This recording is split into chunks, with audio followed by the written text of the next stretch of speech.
Урып жию компаниясына әзірлік қысаларында районның барлық ауыл хужалығы предприятисінде де техника майданчығында комбайнлар парады узды. Урып жиюда катнашачак һәр бір комбайн район ауыл хужалығы идарәсенең баш инженеры Рамил Мустафин, Гостехнадзор дәүләт инспекциясының баш инженер-инспекторы Валерий Пантелеймоновны берләштергән комиссия тарафыннан җентекләп тикшерелде. Комиссия комбайннарның комплектацияләнгән булуына, механизаторларның йөртү документлары, рөхсәтләре, тоныклыклары булуга һәм аларның квалификация дәрәҗәсенә игътибар иттеләр. Техника иминлеге таләпләренең һәм нормаларының үтәлеше, янгынга каршы күрелә торган чаралар белән таныштылар. Аларның игътибарыннан берни дә читтә калмады. Комбайнның техник талоны, аптечкасы, янгын сөндерү җайланмасы бармы, яктырткыч приборлары, тормоз системасы, агрегатны көйләү җайланмасы төзек микәнлеген карады комиссия. Комбайннан бер генә бөртек ашлык та җиргә куелмаска, ул тулысынча герметик булырга тиеш. Уңышны ни дәрәҗәдә сыйфатлы һәм югалтуларсыз җыеп алу шуңа бәйләнгән. Шулай ук комиссия иң мөһиме хезмәтне саклау таләпләренең үтәлешенә һәм янгын куркынычсызлыгына аерым игътибар бирде. Себертлер болса, сулар болса, бұлардың тегі особо зор әйбірлер түгіл, өз-өзіне қолдан шейтірген әйбірлер, аптечкені артыншын береміз дебетінде, қолғана сізді. И шол әйбірлер болғаштан, оны тегі анүштеніне қолланабылар керек. Ушының арқасында тегі бәлекегіне возгоранияны уақытында сөндіріп комбайн алып қалды. Әр комбайнлар кәлем миллион тұра.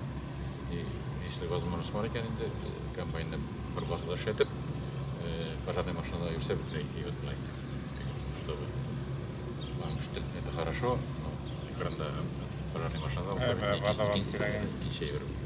Районда быелгы уракка 9 комбайн сатып алынган. Шуның 7-се өр-яңа. Шуны әйтергә кирәк, район аграриялары хуҗалыкларының техник базасын яңарту өстендә җитди эш алып бара. Көздән гос таләпләргә туры китереп, сакка куелган комбайннарын механизаторлар гаражлардан чыгарып күптән инде әзерли башлаганнар иде. Менә ниһаять уракта катнашасы техника тигез рәткә тезелеп куелган. Комбайнчыларның да кәйфләре яхшы. Комиссия килүе елда дулкынландыра. Биредән нәкъ синең техникаңны каләмгә чыгарып, инә күзе аша уздыралар. Синең бар тырышлыгың шушында күренә. Комиссия килгәнче комбайннарны кат-кат карау булды. Чөнки караган саен бер кимчелеге табыла. Хәзер иң мөһиме урып җыю вакытында ватылмыйча кыска вакыт эчендә эшне төгәлләп чыгу ди баш инженерлар.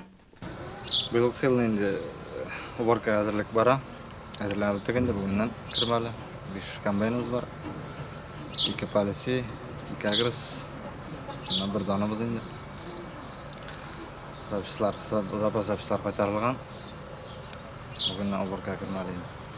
Шапкычлар белән дә комплектованияләребез, кешеләр белән барсы да әзерләнә.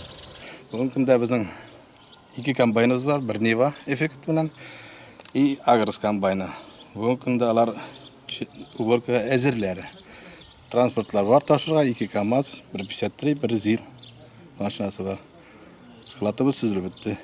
Уборкалар беткәндән соң җир эшкәртүгә бөтен техникабыз әзер белән 350, 1 700. Шулар пока.